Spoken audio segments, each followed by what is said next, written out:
Inilah Injil Yesus Kristus menurut Santo Matius. Dimuliakanlah Tuhan.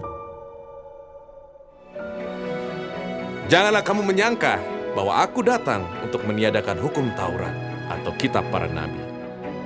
Aku datang bukan untuk meniadakannya, melainkan untuk menggenapinya. Karena aku berkata kepadamu, sesungguhnya selama belum lenyap langit dan bumi ini, satu iota atau satu titik pun tidak akan ditiadakan dari hukum Taurat sebelum semuanya terjadi. Karena itu, siapa yang meniadakan salah satu perintah hukum Taurat, sekalipun yang paling kecil, dan mengajarkannya demikian kepada orang lain, ia akan menduduki tempat yang paling rendah di dalam kerajaan sorga. Tetapi siapa yang melakukan dan mengajarkan segala perintah-perintah hukum Taurat, ia akan menduduki tempat yang tinggi di dalam kerajaan sorga.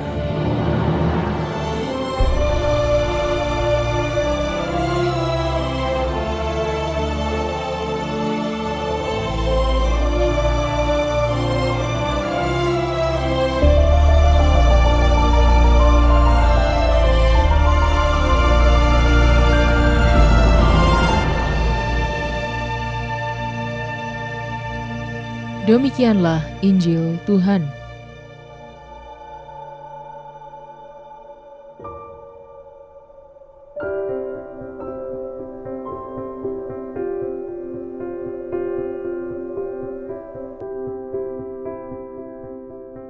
Kasih penggenapan hukum Taurat.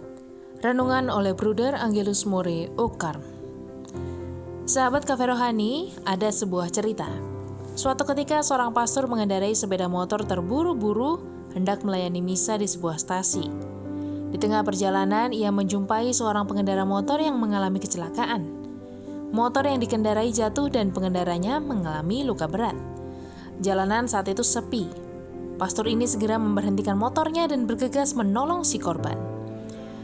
Sang pastor memutuskan membawa korban ke puskesmas terdekat untuk diobati. Karena menolong si korban, jadwal misa di stasi harus ditunda beberapa jam. Lalu apakah dalam hal ini tindakan pastor yang menunda jam misa mengecewakan umat? Sahabat Cafe Rohani yang terkasih, Injil hari ini berbicara tentang Yesus dan hukum Taurat. Keberadaan Yesus pada zamannya menjadi pertentangan banyak orang, termasuk di kalangan pemuka agama yang memegang peraturan hukum Taurat. Segala pikiran, perkataan, gerak-gerik serta tindakan Yesus selalu dicurigai dan dijadikan bahan perdebatan.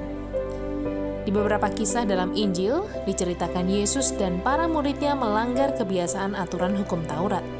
Contohnya, ketika Yesus membiarkan para muridnya memetik gandum pada hari Sabat, atau Yesus menyembuhkan orang sakit pada hari Sabat. Menurut hukum Taurat, tindakan Yesus dalam beberapa kisah yang disebutkan di atas adalah sebuah pelanggaran. Maka tindakan Yesus yang melanggar aturan dianggap sebagai perbuatan untuk meniadakan hukum Taurat.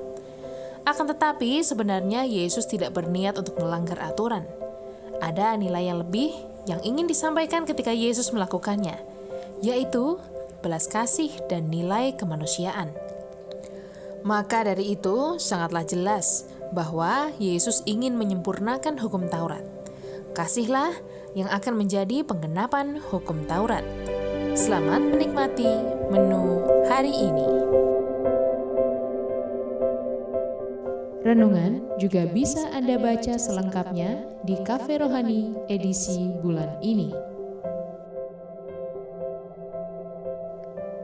Dengarkan juga renungan ini di radio.karmelindomedia.com.